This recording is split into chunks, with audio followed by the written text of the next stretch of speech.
এখানে এসেছেন, এটা আমার পরম পাওনা। আমি চির কৃতজ্ঞ। এই বালুয়াছড়ি ইউনিয়নের মানুষের কাছে কৃতজ্ঞতা বলে আমি শেষ করতে পারবো না।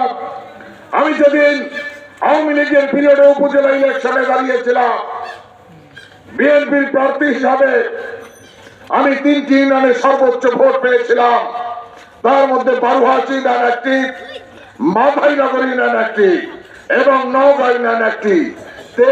তিন ইউনিয়নে প্রায় 3,18,5400 ভোটে আমি উইন করেছিলাম। আজকে তার কৃতজ্ঞতা প্রকাশ করছি।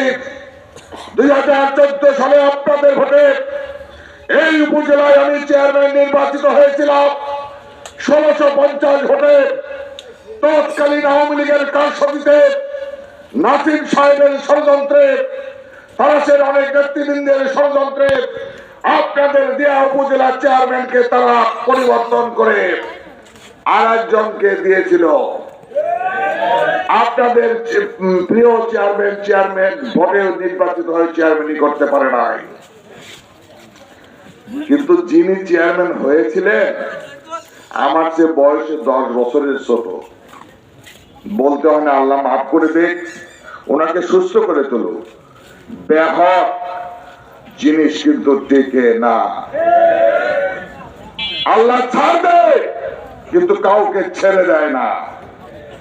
প্রিয় ভাইরা আমার, এখানে বক্তব্য আসছে আবুল হোসেন বিনসেরার এক নেতা বক্তব্য রেখেছেন, আমরা গণতান্ত্রিক ভাবে কমিটি করতে চাই। গত কমিটি করার সময় বিএনপির আমরাও তো গণতান্ত্রিক ভাবে কমিটি করতে চেয়েছিলাম। জেলা বিএনপি কে বলেছিলাম তারা সে আপনারা আসেন, বসেন, বিএনপির নেতৃবৃন্দ যাকে আহ্বায়ক, যাদেরকে বানায় আহ্বায়ক কমিটি বানিয়ে দিবে, তারা ইউনিয়নে যাবে, মিটিং করবে, ওয়ার্ড কমিটি হবে, ইউনিয়ন কমিটি হবে, ভোটের মাধ্যমে থানা কমিটি হবে। আপনারা আমাকে যে ভালোবাসেন, এই ভালোবাসাকে কিছু বিএনপির নেতৃবৃন্দ ভয় পায়। গণতান্ত্রিক কমিটি করলে তারা উঠে আসতে পারবে না।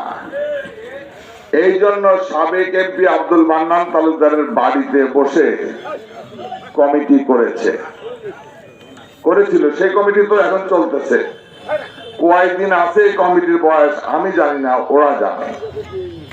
প্রিয় ভাইরা আমার, অনেকেই বলেছেন 41 সাল শেখ হাসিনা থাকবে, অনেকেই বলেছেন